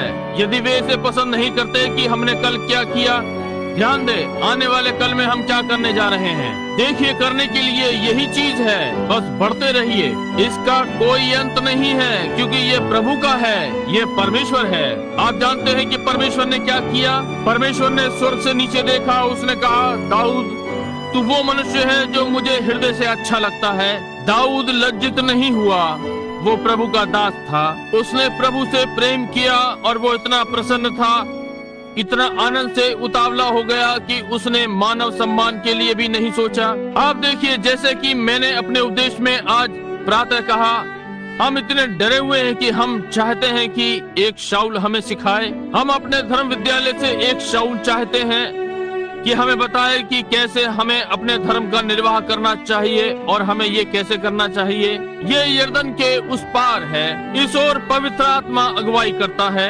यहाँ आप उस गंदगी से बाहर हैं। यहाँ आप चिंता नहीं करते कि वे क्या सोचते हैं। यहाँ आप मरे हुए हैं और आपका जीवन मसीह में छिपा हुआ है और पवित्र आत्मा के द्वारा मोहरबंद है। आप चिंता नहीं करते, आप कनान में रह रहे हैं। आप अच्छा बीज उगा सकते हैं। आप मसीह यीशु में नई सृष्टि हैं। आप प्रतिज्ञा के देश से बंधे हुए हैं। मुझे स्मरण है कि भाई कॉलिंस उधर खड़े हुए हैं। लगभग 30 वर्ष पहले जब ये आराधनालय बना नहीं था, ये एक छोटा तंबू था। यहाँ कोने में सभा चल रही थी, मेरी पहली सभा। मैं यही सुसमाचार प्रचार कर रहा था, यही चीज, मसीह का ना मिल सकने वाला खजाना, यीशु मसीह के नाम में पानी का बपतिस्मा, प्रत्येक वचन का सत्य होने का विश्वास करना, पवित्र आत्मा का बपतिस्मा, दिव्य चंगाई, परमेश्वर की सामर्थ्य, जैसे कि अब मैं प्रचार करता हूँ। इसमें से एक भी इंच इधर उधर नहीं हुआ। परमेश्वर ने इसे मुझ पर बहुत प्रकट किया, इसलिए जैसा उसने इसे प्रकट किया मैं तो बस इसे लाता रहा। जो कुछ भी उसने प्रकट किया उसमें से कभी कम नहीं किया, वो बस इसमें और बढ़ाता रहा। जब लगभग 500 लोग वहाँ किनारे पर खड़े हुए गाना गा रहे थे, मैं वहाँ पर खड़ा था। यर्दन के तूफान भरे किनारे पर मैं खड़ा और कनान के सुंदर और आनंद भरे देश पर अपनी चाह भरी दृष्टि डाली जहां मेरा अधिकार था। मैं कब स्वस्थ भरे किनारे पर पहुंचूंगा और सदा के लिए आशीषित हो जाऊंगा? कब पहुंचकर अपने पिता में होऊंगा और सदा का विश्राम? वे कब ये गाना आरंभ करेंगे कि मैं एक लड़के को लेकर नदी में यीशु मसीह के नाम का बपतिस्मा देने जा रहा था। मैंने कहा, स्वर्गीय पिता, जैसे कि मैं इस लड़के को इसके स्वीकार कर लेने के आधार पर आपके पास लाता हूँ, मैं स्वयं भी एक लड़का ही था, इसके चित्र घर पर हैं। मैंने कहा, जब मैं इसे पानी से बपतिस्मा देता हूँ, प्रभु यीशु मसीह परमेश्वर के पुत्र के नाम के स्वीकार करने के आधार पर आप इसे पवित्र आत्मा से भरेंगे। और उसी समय के लगभग एक चक्रवात निकला और यह चक्कर मारता हुआ नीचे उतरा और वो चमकदार और भोर का तारा वहाँ खड़ा हुआ। वहाँ वो ज्योति खड़ी हुई जिसे आप ठीक उस चित्र में देखते हैं, वहाँ वो खड़ी हुई। ये समस्त संसार में गई, कनाडा में और आसपास। उन्होंने कहा, स्थानीय बैप्टिस्ट सेवक पर एक रहस्यमय ज्योति प्रकट हुई जब वो बपतिस्मा दे रहा था। कुछ दिनों पहले जब डॉक्टर लम्सा मेरे पास आए और इस विषय में कुछ भी नहीं जानते थे और एक चित्र को मेरे पास लाए जो कि अभी भाई के पास है। क्या आपके पास वो चित्र है? क्या आपके पास बाइबल है? वहाँ रखी है, ये आपकी पुस्तक में है। ठीक है। परमेश्वर के पुराने प्राचीन हिब्रू चिन्ह का चित्र वहाँ था, ठीक वैसा ही जो कि अय्यूब के दिनों में था। इसके पहले की बाइबल लिखी गई। परमेश्वर अपने तीन गुणों में, तीन ईश्वर नहीं, एक परमेश्वर तीन गुणों में, पिता, पुत्र और पवित्र आत्मा के वे तीन कार्यस्थल जिनमें परमेश्वर ने कार्य किया। तीन ईश्वर नहीं, तीन गुण। और ये वहाँ पर था जब वो महान पुरुष डॉक्टर लम्सा बाइबल का अनुवाद, जब उसने उस प्रातः कहा, जब मैंने उसे ये बताया कि मैंने कहा वो चिन्ह क्या है, उसने कहा ये इब्रानी में परमेश्वर का प्राचीन चिन्ह है। परमेश्वर, एक परमेश्वर तीन गुणों में। मैंने कहा जैसे कि पिता, पुत्र और पवित्र आत्मा। वो रुक गए और उसने अपना कॉफी का कप नीचे रखा और मेरी ओर देखा। जीन, मैं विश्वास करता हूँ कि तुम भी वहाँ पर थे। लियो कहा कि क्या आप इसका विश्वास करते हैं? मैंने कहा अपने संपूर्ण हृदय के साथ। उसने कहा, पिछली रात्रि आपकी सभा में खड़े हुए भाई ब्रैनम मैंने विचारों को जांचना परखना देखा। मैंने अमेरिका में पहले कभी नहीं देखा, मेरे देश में। उसने कहा, ये अमेरिकन लोग बाइबल भी नहीं जानते, वे केवल अपना नामधारी जानते हैं। वे ये भी नहीं जानते कि कहाँ पर खड़े हुए हैं। कहा वे कुछ नहीं जानते। उसने कहा, परंतु जब मैं वहाँ खड़ा था पिछली रात्रि, मैंने कहा, अब भाई जीन मैं ये श्रद्धा के साथ कहता हूँ और प्रेम और ऐसा। उसने कहा, मैंने कहा ये तो एक भविष्यद्वक्ता होना चाहिए, परंतु जब मैं देखता हूँ कि आप विश्वास करते हैं कि पिता, पुत्र और पवित्र आत्मा तीन ईश्वर नहीं थे, ये गुण थे, तब मैं जानता हूँ कि आप परमेश्वर के एक भविष्यद्वक्ता हैं, या तो फिर आप पर इस प्रकार प्रकाशित नहीं होता। उसने कहा, ये सिद्ध चिन्ह है। मैंने कभी भी कहा आप वननेस नहीं है? मैंने कहा, नहीं श्रीमान, मैं वननेस नहीं हूँ। मैं परमेश्वर में सर्वशक्तिमान होने का विश्वास करता हूँ और तीन गुण उसके तीन कार्यस्थल हैं कि परमेश्वर उनमें रहा। उसने कहा, आपका हृदय आशीषित हो। उसने कहा, किसी दिन आप इसके लिए अपने लहू को पृथ्वी पर उंडेलेंगे, परंतु कहा भविष्यद्वक्ता सदा उन्हीं के कारण मरते हैं। और मैंने कहा, ऐसा ही हो यदि मेरे प्रभु को ये प्रसन्न करता है। लम्सा बाइबल का अनुवाद। ओ, ये इतना सत्य है। कितनी बार जैसा कि मैंने कलीसिया से कहा, जैसे सैमुएल ने कहा इसके पहले कि वे शाऊल को चुनते, इसके पहले आप बाहर जाकर अब किसी नामधारी को चुनते हैं और स्वयं को किसी प्रकार के धर्म में बांध लेते हो।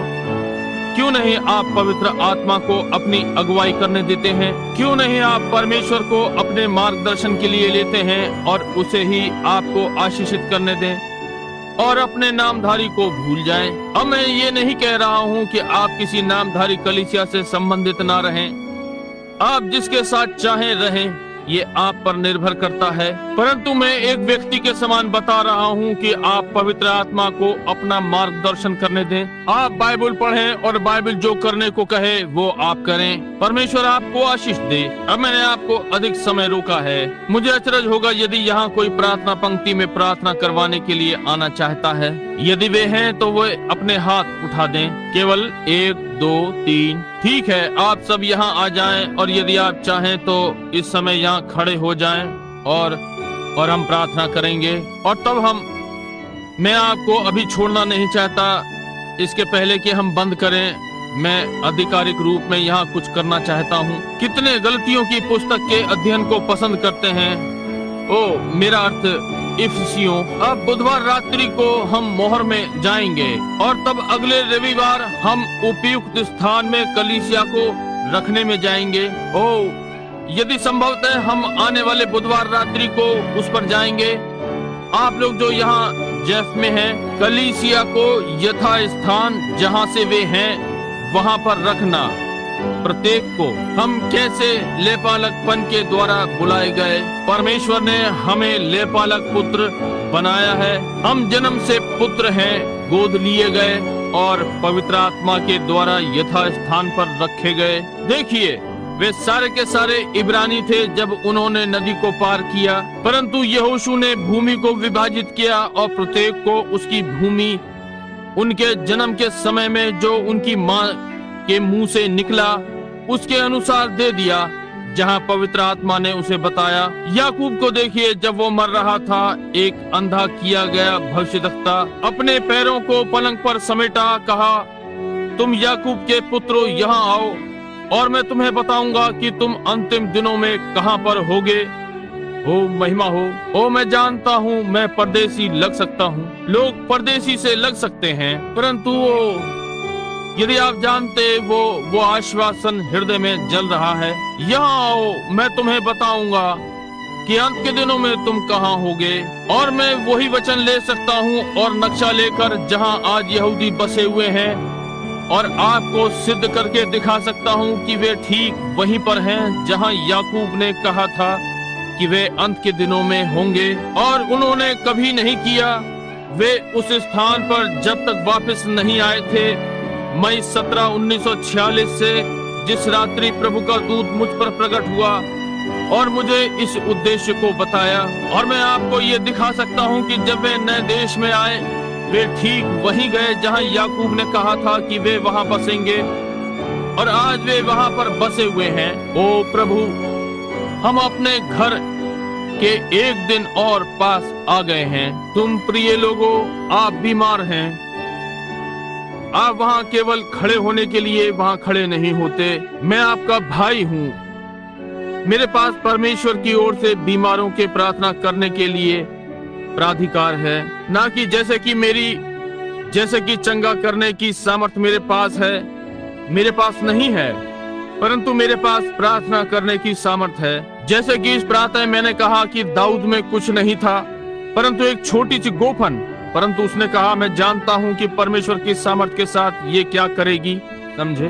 आपके लिए मेरे पास छोटी सी प्रार्थना है कि उसे चढ़ाऊं और मेरे हाथ आपके ऊपर रखने के लिए, परंतु मैं जानता हूं कि परमेश्वर में विश्वास क्या करेगा। ये दूसरों के लिए कर दिया गया है, ये आपके लिए करेगा।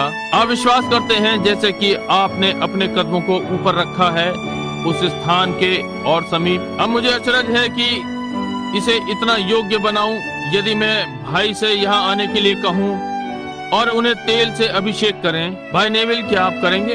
मैं कलीसिया से कहूंगा यदि आप लोग अपने सिर प्रार्थना में झुकाएं। अब स्मरण रखें, पिछले सप्ताह जब मैं उसी पुराने अरण के तेल से इतना बीमार था, मैं कुछ भी देता यदि कोई आकर मेरे सिर पर हाथों को रखता। यदि कोई मेरे पास आ सकता होता कि परमेश्वर ने आशीष और सहायता की होती तो मैं इसकी बहुत सराहना करता। अब आप सब ऐसा ही अनुभव करते हैं जैसे मैंने तब किया था।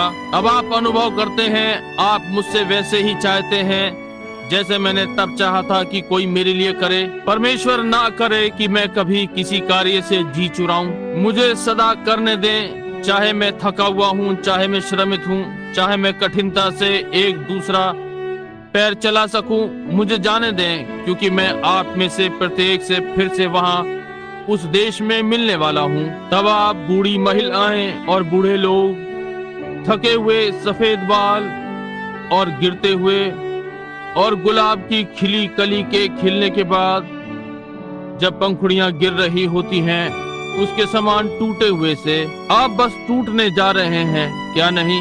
ये ठीक बात है। बस केवल एक बात के लिए एक साथ रहना चाहते हैं कि परमेश्वर की महिमा के लिए चमकें। इसलिए जब शत्रु ने आपको पकड़ा और भाग गया, मैं परमेश्वर की गोफन के साथ आ रहा हूँ, विश्वास के साथ, उस वरदान के साथ जो परमेश्वर ने मुझे दिया है। यहाँ जो मैंने कहा ताकि आप इसे समझ जाएंगे, मैंने कहा यदि पतरस अंदर आ जाए या उनमें से कुछ, ये न कहें आपको मेरे लिए प्रार्थना नहीं करनी है, केवल इस प्रकार अंदर से आए और कहें जैसे ये महिलाएं कहती हैं, क्या आप अमुक अमुक हैं? आपका नाम क्या है? बहन हावर्ड। कहती हैं आप बहन हावर्ड हैं। बहन हावर्ड, आप विश्वासी हैं? क्या आप विश्वास करती हैं? क्या आप विश्वासी हैं? तो फिर आप देखिए सारे छुटकारे की आशीष कि आपके पास अधिकार है। तब बहन, मैं कहूँगा बहन हावर्ड, सब कुछ ठीक हो जाएगा और चली जाएं। ओ कैसे? मैंने कहा मैं चिल्लाऊंगा, मैं चीखूंगा, मैं कहूंगा प्रभु ये तो होना ही था, ये तो होना ही था। और मैंने सोचा कि भाई लोग सोचते हैं वही बात जब मैं उनके लिए प्रार्थना करने के लिए आता हूँ। इसलिए ये आप देखिए मेरा क्या अर्थ है। बहुत सी बार मैं खड़ा हुआ और लोगों को लेकर कहा, ओ बहुमूल्य बहन, क्या आप इसका विश्वास करेंगी? ओ आप इसका विश्वास करेंगे? प्रभु ओ परमेश्वर इनसे इनका विश्वास करवा दे, ये इसका विश्वास कर लें। ओ कृपया क्या आप अब इसका विश्वास करेंगे?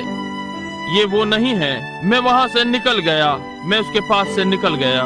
मैं केवल इतना कहता हूँ, बहन हावर्ड, आप एक विश्वासी हैं? हाँ मैं हूँ। ठीक है बहन हावर्ड, यदि आप विश्वासी हैं तो आप जो परमेश्वर के पास हैं उस सब की वारिस है, और उसका हाथ लेता हूँ। देखिए मैं इसका विश्वास करता हूँ। मैं बहन हावर्ड पर अपना हाथ रखने के द्वारा बहन से संपर्क बनाता हूँ। यीशु ने कभी नहीं कहा कि उनके लिए प्रार्थना करो, उसने कहा केवल उन पर हाथ रखो, यही है। तब वो चंगी हो गई है। वो ये कह सकती है सब बातें ठीक हो जाएंगी। बहन हावर्ड, तब आप घर जा सकती हैं और चंगी हो जाएं। परमेश्वर आपको आशीष दे। आप बहन हैप्टन, आप विश्वासी हैं? क्या आप नहीं हैं? क्या आप उन सब चीजों के वारिस हैं जो उसके पास है? परमेश्वर आपके साथ हो बहन हैप्टन। आमीन। आप घर जाएं और अब चंगी रहें। यीशु मसीह ने आपको चंगा कर दिया।